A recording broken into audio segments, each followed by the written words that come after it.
So you want to roll a Gunslinger? Well, here's what you need to know. One of Pathfinder's greatest strengths is how its expansive customization can facilitate just about any character fantasy. It just so happens that some people's character fantasies are Clint Eastwood and Chris Kelly. Thus, we have the Gunslinger. As if the name didn't speak for itself, Gunslingers go whole hog on firearms. Ignore that last bit, it's never been relevant and never will be. They have extra accuracy and damage with guns at the cost of having no other unique class features. What this means is that, much like how owning a hammer makes every problem look like a nail, gunslingers like to bring guns into situations that require zero guns. Am I bleeding? Let me get my gun. Locked door? Let me get my gun. A cookie on a shelf just barely out of reach? Oh, you best believe I'm getting my gun. And after exhausting every conceivable way to use guns for non-gun activities, Paizo still had room to fit in an entire alchemist archetype. But of course, the determining factor in how you'll be primarily using your guns is through your Gunslinger's Way. Each way grants you a handful of unique skills suited to a certain combat style, the most important one being your Slinger's Reload.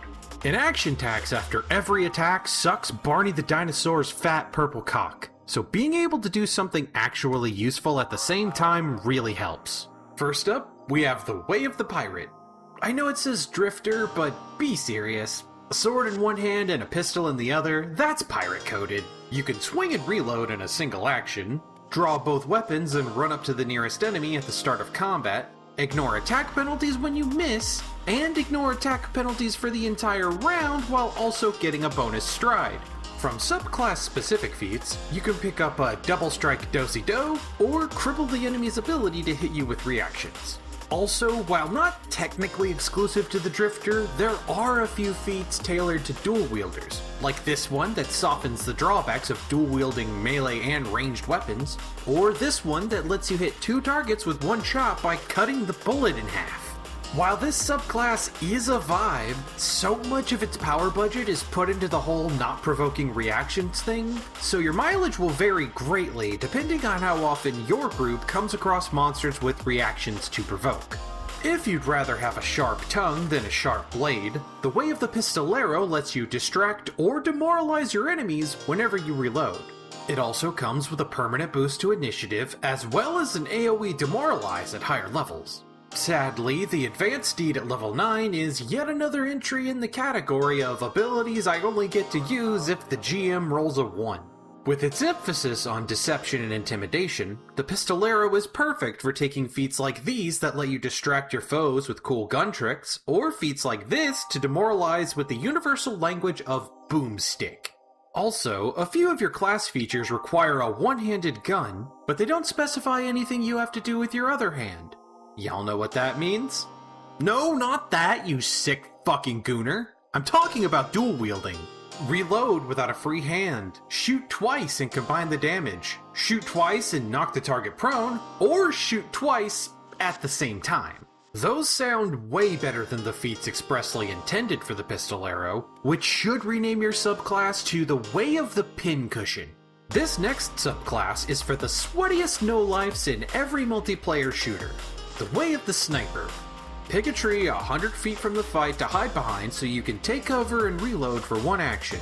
Though the only shot that matters is the first one, so I don't know how much benefit you get from the condensed action economy.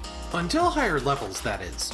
Then you can apply the bonus damage as a bleed for an extra action, or on every shot so long as you remember to keep hidden. And if trying to meet all the conditions to stay hidden is a pain in the ass, just bump up that stealth proficiency and give yourself a free ghillie suit. Combined with the sniper exclusive feats to further increase their chance to trigger that fatal trait at a straight up instant death effect, the sniper makes a great pick for those who don't mind a little setup if it means they get to do the name of their initial deed justice. Now, in what I believe is a first for the series, we get the chance to cover a class archetype, which is really just a subclass in a higher tax bracket. Combining your gun prowess with arcane knowledge, the Way of the Spellshot grants you the power to remember things while reloading your gun. I know that sounded facetious, but recall knowledge is actually pretty useful, and anything that incentivizes players to use it is a plus in my book. Your first 3 strikes in an encounter come with just enough energy damage to potentially trigger a creature's weakness. Now, if only there was a way to find out which elements a creature might be weak against. Now let's say you miss a shot with an expensive piece of ammo.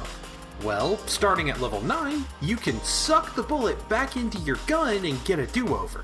For those groups whose GM is particularly fond of magical BBGs, level 15 comes with the ability to take off one of those pesky spells that make high-level casters such a bitch to deal with. The archetype you're forced into starting at level 2 includes wizard spellcasting, though it's best to think of your spell slots as charges for your gun-specific spell strike. You can also add extra elemental damage to your shots, fire a literal armor-piercing round, or teleport to whoever you shoot. Not sure why you'd want to do that last one, but it's there if you feel like it.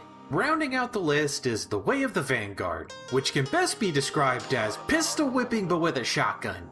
Yeah, they might call it a blunderbuss or a scattergun, but we all know the deal. Your reload is actually pretty stacked, essentially giving every gun the shove trait that also ignores your multiple attack penalty. Give yourself parry for your first turn, smack everyone around you with the butt of your gun, and or jump into melee and blast them point blank for extra damage. With feats, you can push targets with your gunshots, or hold them down and shoot them up close.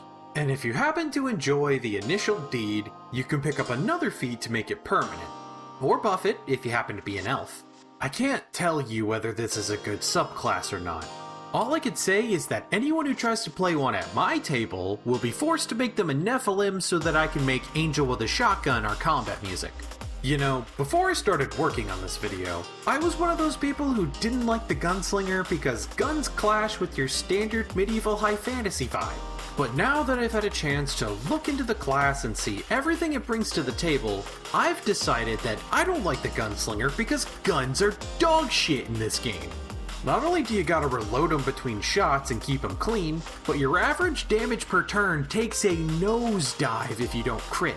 Once you figure that out, you realize this class is less about learning cool tricks with a novel weapon and more about learning how to be somewhat viable with a weapon too cumbersome for anyone else to bother with.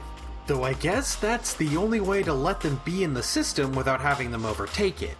If they were as good in-game as they are IRL, every party would be full of Ruby characters. Well, that's it for this video. I won't ask you to leave a like if you enjoyed it, but consider leaving one anyway if you appreciate me using the word gun instead of some replacement word like pew pew. Fuck advertisers and the scare tactics they use to sanitize the internet. There's no punchline here. Just fuck 'em.